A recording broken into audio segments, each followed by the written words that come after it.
Late అయితే ఎలాగ ఇప్పుడు స్టూడెంట్స్ ఉన్నారు, థర్డ్ డిగ్రీ బీటెక్ వాళ్ళు ఉన్నారు, వాళ్ళు ఫోర్త్ డిగ్రీలోకి వచ్చారు, ఫోర్త్ ఇయర్లోకి వచ్చారు. వాళ్ళకి ఇప్పటికి ఇంకా 3 ఎపిసోడ్స్ పడాలి.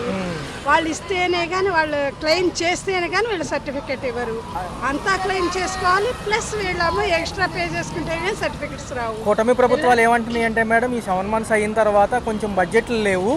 నిన్న మీడియా ముఖంగా చంద్రబాబు గారు ఏమన్నారు అంటే, పోలవరానికి మిగతా వాటికి ఇచ్చిన నిధులు ఇటు అయితే వాడలేను, నేను ఏదైనా అప్పు పుడితే కనుక అమలు చేస్తాను, అప్పు చేసేనా అంటున్నారు. ఎలా అనిపిస్తుంది మరి? కొంచెం టైం టేకింగ్ అంటే మళ్ళీ అకాడమిక్ ఇయర్ చేస్తే మనమే మా మీదే కదా మళ్ళీ పన్నుల రూపంలో పడేసేది. ఎక్కడైనా అప్పులు చేస్తే మా మీదే. అదెందుకు మొత్తం మీద మీరు గవర్నమెంట్ కాలేజీల్ని మాడిఫై చేసి ఏ ఒక్క ఈ పథకాలు అవసరం లేదు. ఇప్పుడు ఎక్స్ట్రా బస్సు ఛార్జెస్ ఫ్రీ అన్నారు, 100% వేస్ట్.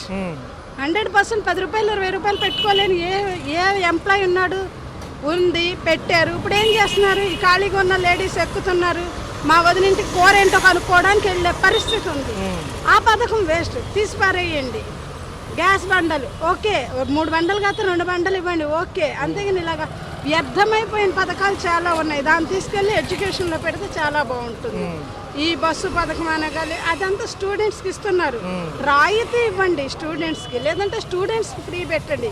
అందరికీ బస్సు పథకం అనేది అనవసరం. నిజంగా ఆ పథకం అమలు చేస్తే ఎంప్లాయ్ అనేవాడు బస్సు ఎక్కలేడు, ఎక్కి టైంకి వెళ్ళలేడు. ఎందుకంటే ప్రతి బస్సు రష్ ఉంటుంది.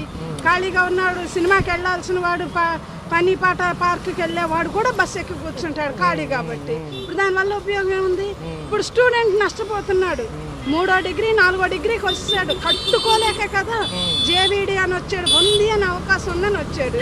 ఇప్పుడు వాళ్ళ అమ్మ నాన్న దాన్ని కట్టలేరు. ఏం చేయగలుగుతాడు? డిగ్రీ మధ్యలో ఆపుకోవాలా? సర్టిఫికేట్స్ రావాలని ఇబ్బందే కదా మేడం? రావాలి కదా మరి. వాడు జాబ్లోకి వెళ్ళాలి, వెంటనే జాబ్లోకి వెళ్తేనే ఫ్యామిలీ పోషణ ఉంటుంది. అది లేకపోతే వాళ్ళు ఇంతవరకు చదివింది కాలం వృధా, ఈ డిగ్రీ వృధా.